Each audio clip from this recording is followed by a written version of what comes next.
Sir, AIQ आणि state कोटामध्ये स्टुडंट्सने काय निवडावं?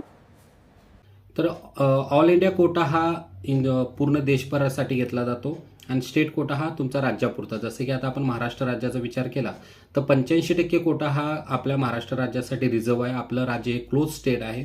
बाहेरचे विद्यार्थी या स्टेट कोट्यामध्ये ॲडमिशन घेऊ शकत नाही.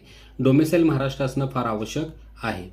तर यासाठी तुम्हाला जे कॅटेगरीचे स्टुडंट आहेत SC, ST, OBC, VJ, NT1, NT2, NT3, SBC असेल, SCBC जे मराठा आरक्षण दिलेलं आहे, EWS असेल, ते विद्यार्थ्यांना तुम्हाला सेपरेट आरक्षण भेटत असतं. ऑल इंडिया कोट्यामध्ये फक्त तुम्हाला OBC, EWS, SC, ST, general अशा 4 ते 5च कॅटेगरी असतात. तर स्टेटमध्ये खूप साऱ्या कॅटेगरी असतात.